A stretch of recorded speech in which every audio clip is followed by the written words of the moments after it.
والعيون عالم ما كان وما يكون. أما بعد فأعوذ بالله السميع العليم من الشيطان الرجيم. بسم الله الرحمن الرحيم. قل إن صلاتي ونسكي ومحياي ومماتي لله رب العالمين. صدق الله مولانا العظيم وصدق رسوله النبي الكريم، ونحن على ذلك لمن الشاهدين والشاكرين والمطمئنين، والحمد لله رب العالمين.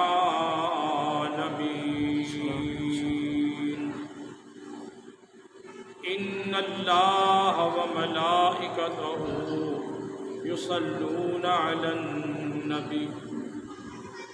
يا أيها الذين آمنوا صلوا عليه وسلموا تسليما. الصلاة والسلام عليك يا رسول الله وعلى آلك وصحابك يا حبيب الله. اللهم صل على سيدنا ومولانا محمد وعلى آل سيدنا ومولانا محمد قدر حسنه وجماله وجاهه وجلاله وبره ونواله وجوده وكماله وعلى وارث حال. یا صاحب الجمال ویا سید البشر من وجهك المنیر لقد نور القمر. لا يمكن الثناء كما كان حقه بعد الخدا بزرگتوئی قصہ مختصر. اللہ کی سرتاب قدم شان ہے یہ، انسان ہی انسان و انسان ہے یہ. قرآن تو ایمان بتاتا ہے انہیں، اور ایمان یہ کہتا ہے میری جان ہے یہ. قل اے محمود صلی اللہ علیہ وسلم آپ کہہ دیجئے، ان صلاتی و نسکی، بے شک میری نماز اور میری قربانی، محیایا و مماتی، اور میری زندگی اور میری موت، للہ رب العالمین، یہ اللہ کے لیے ہے جو کہ سارے جہانوں کا پالنے والا ہے. قل ان صلاتی و نسکی و محیای و مماتی للہ رب العالمین. آج اس ذی الحج کا ہمارے نزدیک تو پاکستان میں 8 تاریخ ہے، اور عرب کے اندر آج 9 ذی الحج ہے. وہاں کل 10 ہو جائے گی، اور ہماری کل 9 ہوگی، اور اتوار کے دن ہماری 10 ذی الحج یہ ہوگی. آج اہل اسلام کی وہ عبادت جس کا تعلق صحت کے ساتھ ہے،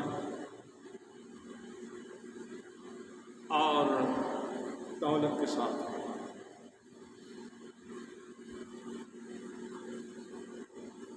اسلام کا وہ فریضہ کا جس کا تعلق صحت کے ساتھ ہے اور دولت کے ساتھ ہے، وہ آج اللہ نے جن کے نصیب میں کیا، سبحان اللہ، جن کے نصیب میں کیا ہے، آج وہ عرفات کی طرف رواں دوا ہے۔ قافلے جوب در جوب میدان عرفات کی طرف رواں دوا ہے، کیونکہ پاکستان کا اور عرب کا 2 گھنٹے کا فرق ہے،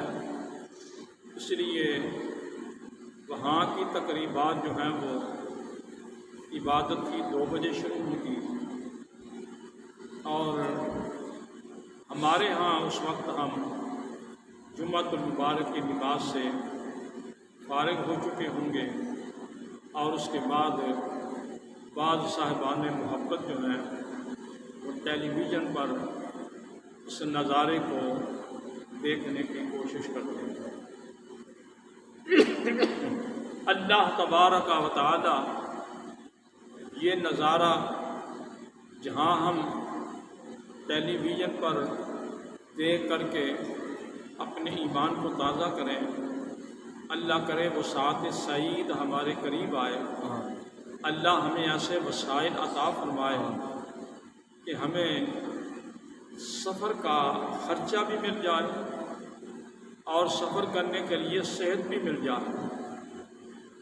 اور کائنات میں دنیا میں امن و امان بھی ہو، اور اس کا فریضہ جو ہے وہ آسان انداز کے اندر ادا بھی کیا جائے، اور اللہ تعالیٰ اس کی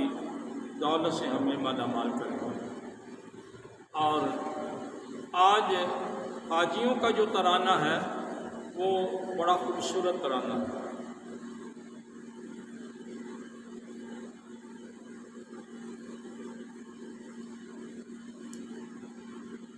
حاجی آج یہ ترانہ پڑھتے ہوئے جا رہے ہیں، لبیک اللہم لبیک لبیک لا شریک لک لبیک ان الحمد والنعمت لک والملک لا شریک لک لبیک اللہم لبیک لبیک لا شریک لک لبیک ان الحمد والنعمت لک والملک لا شریک لک لبیک اللہم لبیک لبیک لا شریک لک لبیک ان الحمد والنعمت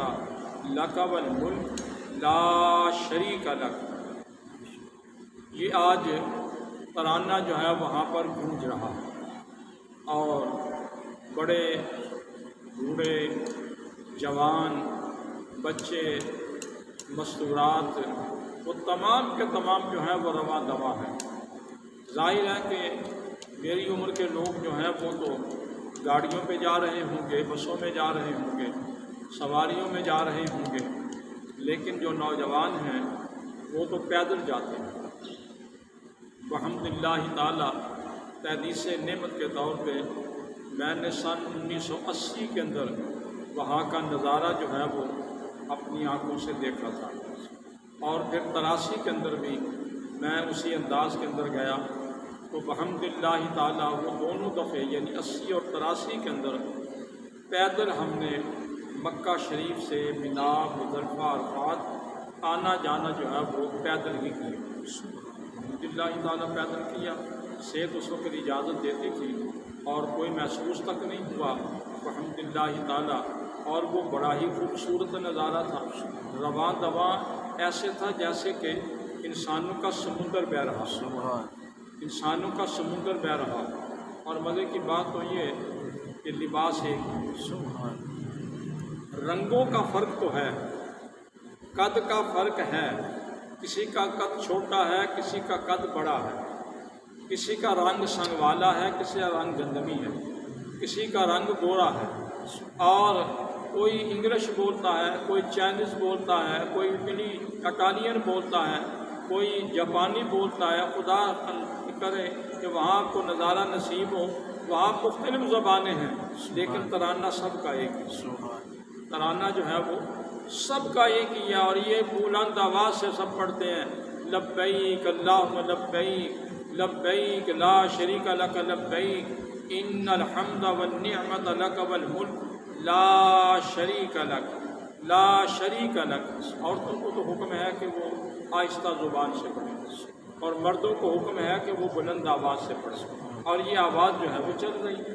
اور یہ آواز کب سے چل رہی ہے؟ ذرا اندازہ تو لگائیے کہ حضرت سیدنا ابراہیم علیہ السلام نے جب یہ نعرہ لگایا تھا اور یہ کہا تھا اللہ کے کلام کو آگے بڑھانے کے لیے، جب اللہ نے انہیں حکم دیا، جبل بوقبیس پر کھڑے ہو کر کے انہوں نے آواز دی کہ یا ایھا الناس قد فرض علیکم الحج فحجوا، اے دنیا کے انسانوں تم پر حج فرض ہو گیا ہے، لہذا حج کرو۔ میرے ذہن کے مطابق تو اس وقت سوائے اسماعیل علیہ السلام کے کوئی اور سننے والا ہی نہیں تھا۔ جی اسماعیل علیہ السلام اکیلے تھے سننے والے، لیکن کتابوں کے اندر لکھا ہے، تفسیروں میں لکھا ہے، حدیث کے کتابوں میں لکھا ہے، پیارے نبی پاک علیہ السلام کا ارشاد مبارک ہے، فرمایا ابراہیم علیہ السلام نے جب آواز دی تو اللہ تبارک و تعالی نے وہ آواز ان لوگوں تک پہنچا دی جو ابھی عالم ارواح کے اندر، سبحان اللہ، جو ابھی عالم ارواح کے اندر تھے، ان کی ابھی آمد کا، دنیا میں آمد کا کوئی ذکر نہیں تھا، ان کی آمد کا دنیا میں کوئی ذکر نہیں تھا، اور ان کا نمبر بھی نہیں تھا، ان کا نمبر بھی نہیں تھا، ان کا آمد کا ذکر بھی نہیں تھا، اور وہ لوگ آنے والے بھی نہیں تھے، ان کے باپ دادا بھی شاید ابھی آنے والے نہیں تھے، اور وہ اللہ تبارک و تعالی نے وہ آواز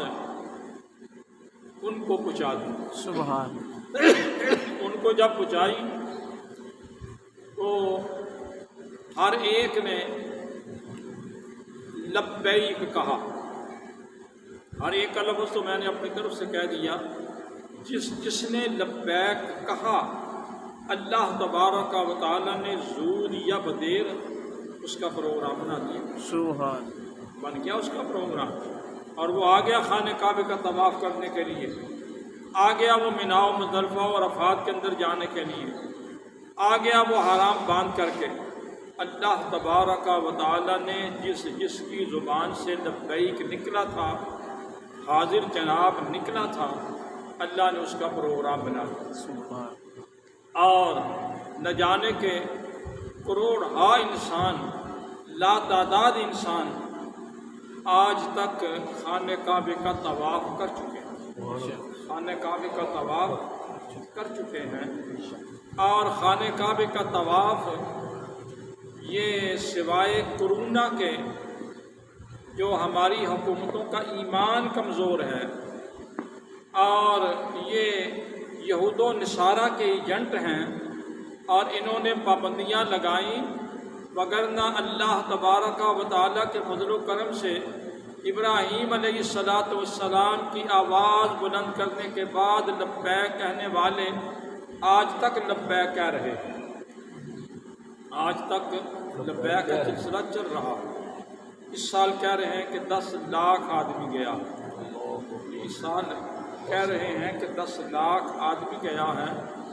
لیکن جب ہم گئے تھے تو غالباً 35 لاکھ آدمی تھا، سبحان اللہ، 35 لاکھ آدمی تھا، اور دن بدن حجاج کرام کی جو تعداد ہے وہ بڑھ رہی ہے،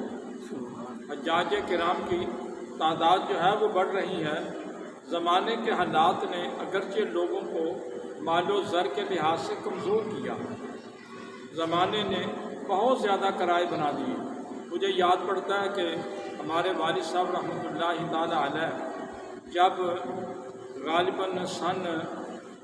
56 میں وہ حج کے لیے گئے تھے تو اس وقت 1200 یا 1300 روپیہ لگا تھا، اور میرے محلے سے ماشاءاللہ اس زمانے میں جو لوگ گئے میرے ذہن کے اندر ہیں ابھی تک وہ لوگ، وہ اگرچہ دنیا میں نہیں رہے لیکن نام ان کا ہمارے ذہن کے اندر ہے جی، کہ وہ لوگ بھی گئے تھے۔ اور اس وقت اتنا بڑا ذوق ہوا کرتا تھا لوگوں کا کہ یہ کوکرکی سے جانے والے جو حجاج کرام تھے نا، یہاں سے پیدل اسٹیشن تک گئے تھے،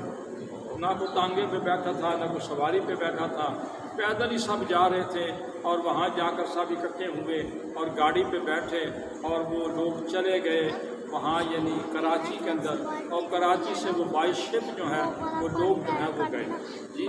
اور وہ بڑا ہی نظارہ عجیب تھا، بڑا ہی معاملہ عجیب تھا۔ ہمارے والد صاحب رحمۃ اللہ تعالی علیہ وہ ذرا اپنے آپ کو چھپانے والے لوگ تھے، وہ نام و نمود کے قائل نہیں تھے،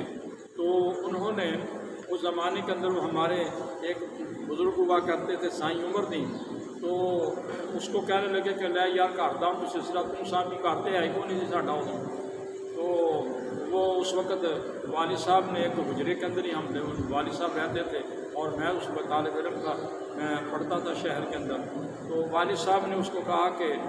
میں یہ کو پوچھے گا کیا کہ وہ قبرستان گیا ہے، سامان لے کے تو اسٹیشن تے آ گئے، وہ جڑے لوگ بھی آؤ نہ ملنے والے آ کے پوچھیں وہ آ کے مولوی صاحب کتنے گئے انہوں نے آخیا وہ تو قبرستان گیا ہے، وہ کسی نے ملن کا پروگرام ہی کوئی نہیں انہیں دیتا، وہ سیدھے وڈے قبرستان چلے گئے، شہر دے وڈے قبرستان، اتنے جا کے سال سواب وغیرہ کیتا، تمام اپنے صاحبان ایمان وہ دے بعد گڈی کا ٹائم ہویا تو وہ اسٹیشن تے آ گئے، ادھر سائیں عمر دین جڑا نا سامان لے کے اتنے پہنچ گئے جی، اور نہ کوئی جلوس کا چکر، نہ کوئی اپنا کوئی ہاؤ ہو کا چکر، نہ کوئی لمبے چوڑے کھاتے کا چکر، نہ کوئی ہارا شارا کا چکر، آج کل تو نمود و نمائش بڑی، لیکن یہ بات ذہن میں رکھیں کہ نمود و نمائش سے آدمی کو بچنا چاہیے، اگر نمود و نمائش میں آدمی ریاکاری میں پڑ جائے تو انسان کا ثواب جو ہے وہ ضائع ہو جاتا ہے، انسان کا ثواب جو ہے وہ ضائع ہو جاتا ہے، کیونکہ اگر دکھانا ہے تو اللہ کو دکھاؤ، اس کے معبود کو دکھاؤ، دکھانا ہے تو کرامن کاتبین کو دکھاؤ، فرشتوں کو دکھاؤ، ان لوگوں کو دکھاؤ کہ جو دیکھ کر کے تمہارے اعمال کی گواہ بنے، اور دنیا والے جو ہے وہ نام و نمود کا چکر نہ بنے۔ اسی انداز کے اندر یہاں یہ بات بھی کہہ دوں تو قربانی کا معاملہ بھی کچھ ایسا ہی ہے کہ ماشاءاللہ بہت لوگ قربانی کرتے ہیں، اللہ تعالیٰ سب کو توفیق عطا فرمائے، اور جو قربانی کرتا ہے اللہ تعالیٰ سب کی قبول فرمائے، لیکن اگر نام و نمود کا چکر بن جائے نا نام و نمود کے اندر، تو پھر یقین فرمائیے کہ آپ کی قربانی جو ہے نا وہ نام و نمود میں چلی جائے گی، اس کا ثواب کو نہیں ملے گا، وہ چکر جو ہے وہ ختم ہو جائے گا۔ اللہ تبارک و تعالیٰ کا ارشاد مبارک ہے کہ لن ینال اللہ لحومها ولا دماؤها ولکن ینالہ التقوی منکم، فرمایا اللہ کی بارگاہ میں نہ تمہارا گوشت پہنچتا ہے نہ تمہاری کھالیں پہنچتی ہیں، اس کی بارگاہ میں تو تمہارے دل کا تقوی پہنچتا ہے، تمہارے دل کا تقوی پہنچتا ہے۔ تب پرہیزگاری اور تقوی اور نام و نمود سے بچنا یہ اللہ والوں کا ایک وتیرہ ہے، اللہ والوں کا ایک وتیرہ ہے۔ مجھے یاد پڑتا ہے کہ ہمارے والد صاحب رحمۃ اللہ علیہ کا سن 70 میں وصال ہوا، تو جن بزرگان دین نے اس وقت میرے ساتھ تعاون فرمایا یا وہ میرے لیے محبت میں تشریف لائیں، تعزیت کے تشریف لائیں، ان میں سے پورا شریف کے بزرگان دین تھے، اور والد صاحب رحمۃ اللہ علیہ کی پیران اعظام میں سے ان کے پوتے جو ہیں وہ تشریف لائے تھے، ان کے 2 پوتے اس وقت تشریف لائے، مجھے یاد ہے حضرت صاحبزادہ منظور الہی رحمۃ اللہ تعالیٰ علیہ اور حضرت صاحبزادہ محبوب الرحمن صاحب رحمۃ اللہ تعالیٰ علیہ، اور وہ جب آئے نا تو رات کو جب پروگرام ختم ہوا تو میں نے وہ 2 بیٹھیں جو ہے وہ لی ہوئی تھی مہمانوں کے لیے، دوستوں سے مانگی ہوئی تھی، تو میں نے ان سے عرض کیا کہ حضور میں نے وہ آپ کے لیے کمرہ لیا ہوا ہے، آپ وہاں پر بستر لگے ہوئے آپ تشریف لے چلیں، چل کے کہ وہاں پر آرام فرمائیں۔ تو وہ جو تھے نا وہ چھوٹے صاحبزادے یعنی محبوب الرحمان صاحب، دوسرے ان کے تائزاد بھائی تھے، مجھے کہنے لگے کہ آپ منظور صاحب کو لے جائیں، تو میں تو اس حجرے کے اندر ہی ٹھہر جاتا، تو ان کو ذرا آرام کی ضرورت ہے تو تھی یہی ٹھہر گئے۔ میں کہا ٹھیک ہے، وہ ادھر ٹھہر گئے، وہ ان کو میں لے کر کمرے میں ادھر چلا گیا۔ میں واپس آیا تو مجھے خیال آیا کہ مجھے کم سے کم یہ تو دیکھنا چاہیے کہ حضرت صاحب کیا کر رہے ہیں۔ موسم گرمی کا تھا، جون کا مہینہ تھا۔ میں نے آ کر دیکھا تو وہ پرانے زمانے میں جو لکڑ کے دروازے ہوتے تو ان میں سے دراڑیں ہوتی تھیں، اور دراڑوں میں سے اگر روشنی ہو تو چیز نظر آ جاتی تھی۔ تو میں نے وہ دراڑ میں سے دیکھا تو حضرت صاحب نفل پڑھ رہے تھے، وہ نوافل پڑھ رہے تھے۔ بھائی یار کمال ہے، مجھے کہہ رہے تھے میں نے آرام کرنا ہے اور یہ تو کوئی اور کام شروع کر دیا۔ اچھا میں دوسروں کو دیکھنے کے لیے بھی چلا گیا کہ وہ تو آرام کاری رہے ہوں گے نا، تو وہاں جب گیا تو انہوں نے مصلی بچھایا ہوا تھا اور وہ بھی نوافل پڑھ رہے تھے۔ میں کہا کمال ہے بھائی۔ اچھا وہ صبح کی، پھر مجھے تو نیند ہی نہ آئی، صبح کی جب اذان ہوئی تو اذان کے بعد میں آیا ان کی طرف کے تاکہ ان کو جا کر کے مطلع کروں، تو آ کے میں دیکھا تو حضرت صاحب دیکھتے ہوئے تھے۔ میں نے ذرا دروازہ تھوڑا سا ہلایا تو فرمان لگے کہ اپنی پنڈی والی زبان جو بہت اچھا کیتا جے، ایسا جگہ چھوڑیا جے اساں تے غافل ستے۔ میں مسکرایا، میں کہ ستے کتے جاؤ، وہاں میں چوری تو تھوڑی میں پھڑ لی۔ تو وہ انہوں نے ان کو بھی دیکھا اور ان کو بھی دیکھا۔ پرانے اللہ والے جو ہوا کرتے تھے نا، وہ ریا اور کاری سے بچتے تھے اور وہ اللہ تبارک و تعالیٰ کی خالصتاً عبادت کیا کرتے تھے۔ میرے عزیزوں، یہ ریاکاری سے بچو، قربانی دینی ہے تو اس میں بھی ریاکاری سے بچو۔ یہ ہے کہ قربانی لانے والے بعض لوگ تو قربانی کی اتنی نمائش کرتے ہیں کہ وہ فوٹو جو ہے وہ فیس بک پہ چڑھ جاتی ہے اور علاقے میں وہ جانور کو پھرایا جاتا ہے کہ فلاں شیخ صاحب نے، فلاں چودھری صاحب نے، فلاں جڑے ٹھیکیدار صاحب نے، فلاں جڑے نا فلاں صاحب نے بڑا بڑا بیڑا لے آتا ہے، بڑا بڑا اونٹ لے آتا ہے، بڑا بڑا جڑا نا بڑا مہنگا جڑا نا انہوں نے بکرا لے آتا ہے، بڑا مہنگا انہیں چھترا لے آتا ہے۔ بھائی اگر تم لائے ہو تو اللہ کے لیے لائے ہو اور اللہ کے لیے کرو۔ نبی پاک علیہ السلام کا یہ بالکل فرمان ہے کہ جانور جو ذبح کرو وہ صحت مند ہو، جانور جو ہے وہ صحت مند ہو۔ کیوں فرمایا کہ قیامت کے دن یہ تمہارے لیے سواری کا باعث بنے گا، پل صراط سے سواری کا باعث بنے گا اور تمہیں یہ سواری ملے گی۔ اندازہ تو لگائیے کہ نبی پاک علیہ السلام نے سواری کا تو ضرور کہا، لیکن یہ نمائش کا نہیں کہا۔ ہمارے نبی پاک علیہ السلام نے قربانی خود اپنے ہاتھ سے کی، اور عید قربان پر نبی پاک علیہ السلام نے آپ نے قربانیاں فرمائیں تو اس وقت یہ بیڑے بھی تھے، یعنی گائے بھی تھی، اور یہ بھی تھے بکریاں بھی تھیں، چھترے بھی تھے، اونٹ بھی تھے۔ پیارے نبی پاک علیہ السلام نے ہر ایک کو اپنے ہاتھ سے ذبح فرمایا۔ حدیث کے اندر آتا ہے کہ 70 جانوروں کو نبی پاک علیہ السلام نے ذبح کیا، 70 جانوروں کو نبی پاک علیہ السلام نے ذبح کیا۔ اور ذبح کی پوزیشن یہ تھی، ہم جب ذبح کرنا چاہتے ہیں تو اس کے پاؤں باندھتے ہیں اور باندھ کر کے بڑی مشکل سے اس کو سنبھالتے ہیں، لیکن وہاں پر نہ باندھنے کی ضرورت تھی نہ سنبھالنے کی ضرورت تھی، جانور خود آگے بڑھ رہے تھے کہ نبی پاک علیہ السلام اپنے مقدس ہاتھ سے مجھ کو ذبح کر، سبحان مقدس ہاتھ سے ذبح کر۔ یہیں پہ والد حضرت شاہ احمد رضا خان فاضل بریلی رحمہ